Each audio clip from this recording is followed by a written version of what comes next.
Welcome all of you to my video. In this video we are going to see chapter 1 sets relations and functions exercise 1.3 10th sum. If fg or 2r real number to real number are defined by f of x is equal to mod x plus x and g of x is equal to mod x minus x, find g of f and f of g.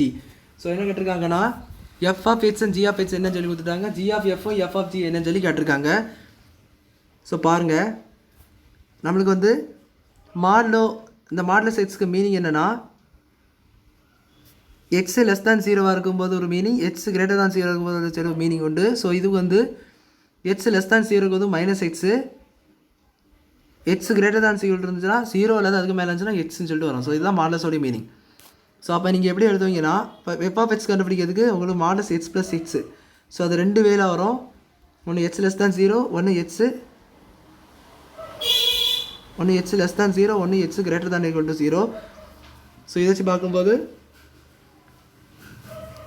Greater than 0 கேஸில் உங்களுக்கு என்ன பண்ணணும்னா X போடணும். So அங்கே ஒரு x, இந்த X இருக்குது. So X plus x 2xன்னு வரும். எக்ஸ் ப்ளஸ் எக்ஸ் உங்களுக்கு என்ன வரும்னா 2xன்னு வரும். இப்போ அடுத்து இதை பாருங்க, லெஸ் தேன் 0 கேஸ், லெஸ் தேனில் minus, so x minus x that is equal to 0ன்னு சொல்லிட்டு வரும். இப்போ அடுத்தது modulus x minus x. So இதுலேருந்து எக்ஸு கிரேட்டர் தேன் 0, இதுலேருந்து எக்ஸ் லெஸ் தேன் 0 கேஸ் போட்டிங்கன்னா எக்ஸ் வந்து உங்களுக்கு என்ன ஆகும்னா இது வந்து greater than 0, so plus x case minus x that is going to be 0ன்னு வரும்.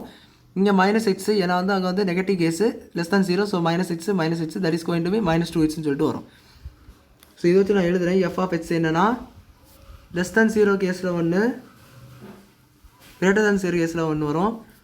ஸோ லெஸ் தேன் கேஸில் உங்களுக்கு என்ன வந்திருக்குன்னா 0 வந்திருக்கு, கிரேட்டர் தேன் கேஸில் உங்களுக்கு 2xன்னு வந்திருக்கு. ஸோ ஜிஎக்ஸ் எப்படி, ஜி ஆஃப் எக்ஸ் எப்படி எதுனா லெஸ் தேன் கேஸில் கிரேட்டர் தேன் கேஸில் எப்படி வந்திருக்கா, லெஸ் தேன் கேஸில் உங்களுக்கு மைனஸ் 2xன்னு வந்திருக்கு, கிரேட்டர் தேன் கேஸில் உங்களுக்கு 0ன்னு சொல்லி வந்திருக்கு. ஸோ இதுதான் உங்கள் f of x and g of x. So அதை நம்ம கண்டுபிடிச்சிட்டோம். இப்போ நம்ம கண்டுபிடிக்க போகிறது first part g of f. So g of f meaning என்னென்னா g of f of x. So இதை வச்சு நீங்கள் எழுதும்போது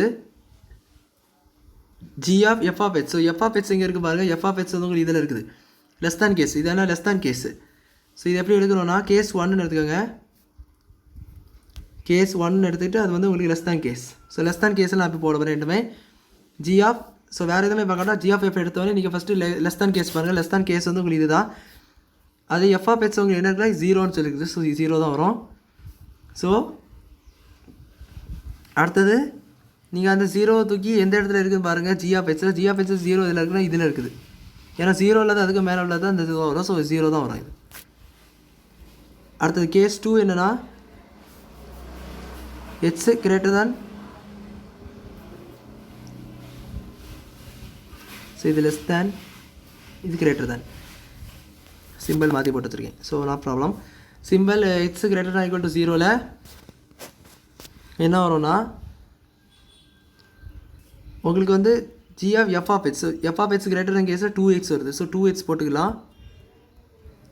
ஸோ ஜி ஆஃப் 2x, அதாவது ஜி ஆஃப் 2xலாம் உங்களுக்கு எதில் வரும்னா கிரேட்டர் தான் கேஸில் உங்களுக்கு 2x என்பது ஒரு பாசிட்டிவ் நம்பர். ஸோ அதனால் இதில் தான் வரும். ஸோ தட் இஸ் ஆல்சோ 0ன்னு வரும். அப்போ உங்களுக்கு ஜி ஆஃப் எஃப் என்ன கிடச்சிருக்குன்னா டோட்டலாகவே 0ன்னு சொல்லி, ரெண்டுத்துக்குமே வராதனால டோட்டலாக 0ன்னு சொல்லி கிடச்சிருக்கு. இப்போ எஃப் ஆஃப் ஜி பாருங்கள், f of g of x, f of g of x என்பது உங்களுக்கு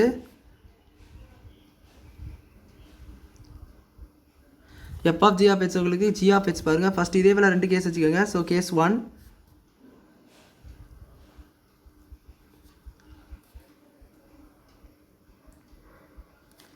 ஸோ கேஸ் 1 வந்து உங்களுக்கு less than case. So less than 0 போடும்போது ஜி ஆஃப் உங்களுக்கு லெஸ் தேன் கேஸில் உங்களுக்கு என்னென்னா இது வரும். ஸோ ஜி ஆஃப் எக்ஸில் உங்களுக்கு f of g of x. So g of x less than case உங்களுக்கு இந்த 2x minus 2x. So minus 2x போடுங்க. ஸோ மைனஸ் 2x போட்டிங்கன்னா இது உங்களுக்கு ஒரு நெகட்டிவ் நம்பரில் வருது, ஓகேவா? பட் நம்மளுக்கு இந்த நம்பரில் ஒரு நம்பர் போட்டிங்கன்னா உங்களுக்கு அது ஒரு பாசிட்டிவ் நம்பராக மாறிடும். எக்ஸில் ஏதாவது ஒரு நம்பர் போட்டிங்கன்னா அது உங்களுக்கு பாசிட்டிவாக மாறும். ஸோ அதனால் நம்மளுக்கு எதில் வரோம்னா இந்த கேஸுக்கு நீங்கள் போயிடணும். ஸோ நம்ம லெஸ் தேன் கேஸுன்னு சொல்லிட்டு 0 போடக்கூடாது. 0 போட்டிங்கன்னா தப்பு, இது ஒரு negative number. X less than 0 ஒரு நெகட்டிவ் நம்பர். இந்த நெகட்டிவ் நம்பர்னுங்கும் போது நீங்கள் அது வந்து ஜி ஆஃப் மைனஸ் 2xன்னு போடும்போது உங்களுக்கு வந்து ஒரு பாசிட்டிவ் நம்பராக மாறிடும். ஏதாவது ஒரு எக்ஸ் போட்டிங்கன்னா வந்து எக்ஸ் மைனஸ் நெகட்டிவ் நம்பர்ஸ், ஏதாவது எக்ஸுக்கு கீழே உள்ள நம்பர் தானே. ஸோ எக்ஸ் பதிலாக நீங்கள் ஏதாவது -1 போட்டிங்கன்னா அது ஒரு பாசிட்டிவ் நம்பராக மாறிடும். ஸோ பாசிட்டிவ் நம்பராக மாறினால உங்களுக்கு நீங்கள் இந்த கேஸை தான் எடுக்கணும். பாசிட்டிவ் நம்பர்னாச்சு உங்களுக்கு வந்து > 0. ஸோ அந்த இந்த கேஸை தான் எடுக்கணும். So that is going to be -2 × 2x அப்படி போடணும். ஸோ -2 × 2 வந்து -4x -4x. ஸோ புரிஞ்சிருக்கும்னு நினைக்கிறேன். இது வந்து உங்களுக்கு நெகட்டிவ் கேஸ்னாச்சுன்னா சொல்லும்போது நெகட்டிவ் கேஸ் வந்து 0க்கு கீழே அப்போ -1 -2. ஸோ அப்படி ஏதாவது ஒரு எக்ஸ் வேல்யூ இதில் போட்டிங்கன்னா உங்களுக்கு வந்து பாசிட்டிவ் நம்பர். ஃபார் எக்ஸாம்பிள் -1 போட்டிங்கன்னா -2 × -1 உங்களுக்கு +2 தான் வரும். ஸோ அது பாசிட்டிவ் நம்பர். அதெல்லாம் நம்ம பாசிட்டிவ் கேஸை இது எடுத்திருக்கோம். பாசிட்டிவ் கேஸ் எடுத்து நம்ம போட்டிருக்கோம். இப்போ அடுத்தது கேஸ் 2 > 0. இது வந்து எப்படின்னா > 0 கேஸில் உங்களுக்கு இது தான் இருக்குது. இது ஸோ 0 தான் இருக்குது. ஸோ அது வந்து g(0) that is going to be உங்களுக்கு இது தான் போடணும். ஸோ இதை நீங்கள் அதில் போட முடியாது. ஸோ இது உங்களுக்கு வரணும் 0 தான் வரும். ஸோ 0. அப்போ உங்களுக்கு f(g) மட்டும் எப்படி கிடைக்குதுன்னா -4x < கேஸில் கிடைக்குது. 0 வந்து > கேஸில் கிடைக்குது. ஆனால் உங்கள் புக்கில் என்ன பண்ணியிருக்காங்கன்னா இதில் ஒரு தப்பாக ஆன்சர் கொடுத்துருக்காங்க. ரெண்டு f(g) ஃபுல்லாகவே 0 கொடுத்துருக்காங்க. இதனால் நான் சொன்னதுன்னா இதுதான் ரீசன். எக்ஸு வந்து 0க்கு குறைவாக இருக்கும்போது எக்ஸில் ஏதாவது ஒரு வேல்யூ போட்டிங்கன்னா உங்களுக்கு அது வந்து ஒரு பாசிட்டிவ் நம்பராக தான் வரும். ஸோ அதனால் இதுதான் ரைட் ஆன்சர். ஸோ இதை ப்ரூவ் பண்ணி காட்டணும்னா இங்கே பாருங்கள், நார்மலாகவே f(g)(x) நம்ம போடும்போது f(g)(xன்னு சொல்லி போடுவோம். ஸோ f(g)(x) போடுவோம். ஸோ இங்கே g(x) வந்து உங்களுக்கு கேஸ். ஸோ இந்த கேஸில் தான் தப்பு. அதனால் நம்ம இந்த கேஸை நம்ம எடுத்துக்கலாம். ஸோ உங்கள் f(x) ரூல் படி இதில் நீங்கள் ரீடிஃபைன் பண்ணாதீங்க. ஃபஸ்ட்டு ரீடிஃபைன் பண்ணிங்கல்ல அதெல்லாம் நீங்கள் ஒன்று எடுக்கட்டா ஜஸ்ட்டு கொஸ்டின் அப்படி எழுதி பாருங்கள். அப்போ உங்களுக்கு என்ன வரும், g(x) உங்களுக்கு -(x)ன்னு சொல்லிட்டு வரும். தென் இதை தூக்கி இந்த எக்ஸ் பதிலாக என்ன பண்ணிங்கன்னா f(x)ன்னு இருக்கும்போது உங்களுக்கு இது வருதுன்னா f(x) -x இருக்குது. ஸோ அது எக்ஸ் பதிலாக நீங்கள் அந்த வேல்யூ உள்ளே இருக்க வேல்யூ இதுவோ அதை நீங்கள் போடணும். So -x -x the whole modulus plus எக்ஸ்ன்னு சொல்லிட்டு வரும். எக்ஸ் பதிலாக என்னது -x -xன்னு சொல்லிட்டு வரும். இப்போ நான் இதில் உங்களுக்கு ஒரு ப்ரூவ் பண்ணி காட்டுறதுக்காக நான் இதில் என்ன பண்ணுறேன்னா -4 என்ற வேல்யூ போடுறேன். புட்டு -4 x = நான் -4 போட்டுக்கிறதுக்காக காணிக்கேன். அப்போ அந்த f(g)(4) என்ன ஆகும்னா, அதாவது f(g)(4) அது என்ன ஆகும்னா மாடு சில இடத்துலலாம் 4 போட்டுருங்க ப்ளஸ் 4 - 4 ஆயிரும். ஸோ -4 உங்களுக்கு +4 இங்கே உங்களுக்கு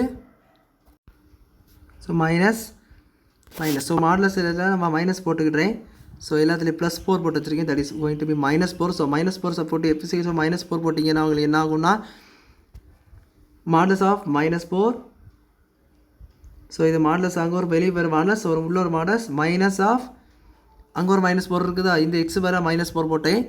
ஓல்டு மாடலஸ் ப்ளஸ்ஸு இது வந்து உங்களுக்கு -4 அங்கே மைனஸ். ஸோ இது -4. ஸோ இப்படி ஒரு நெகட்டிவ் நம்பரை சப்ஸ்டியூட் பண்ணி பாருங்கள். நெகட்டிவ் சப்ஸ்டியூட் பண்ணி பார்த்தீங்கன்னா இது வந்து +4 மாறியும் -(-) +4 இல்லை ப்ளஸ் இது வந்து 4 ஆயிரும். ஏன்னா மாடலஸ் இருக்குது. ஸோ ப்ளஸ்ஸு ஸோ இது ப்ளஸ் ஆயிரும் 4. ஸோ இதாகும் மாடலஸ் 4 + 4 8 ஆகும். ஸோ 4 + 4 ஸோ 8 + 4 உங்களுக்கு 12 + 4 உங்களுக்கு 16 வருது. ஸோ 16 வருது பாருங்கள். நான் இதை வந்து இங்கேயும் போட்டு காணிக்கிறேன். -4s புட்டு x = 4 -4 போட்டிங்கன்னா உங்களுக்கு என்ன வரும்னா -4 × -4 that is going to be 16 தான் வருது. -(-) ப்ளஸ்ஸு ஸோ 16 தான் வருது. ஸோ இதுலேயும் 16 இதுலேயும் 16 வருது. ஸோ அதனால் நம்ம எழுதுறது தான் கரெக்டு. புக்கில் கொடுத்துருந்த ஆன்சர் வந்து தப்பு. ஸோ அவ்வளோதான் அந்த கொஸ்டின். இப்படி தான் இதை நீங்கள் சால்வ் பண்ணணும். புரிஞ்சிருக்குன்னு நினைக்கிறேன். அவ்வளோதான் அந்த சம். வீடியோ பிடிச்சிருந்தால் லைக் பண்ணுங்கள், ஷேர் பண்ணுங்கள், சப்ஸ்கிரைப் பண்ணுங்கள். டவுட்ஸ் இருந்தால் கமெண்ட்ஸ் கேளுங்க. தேங்க்யூ.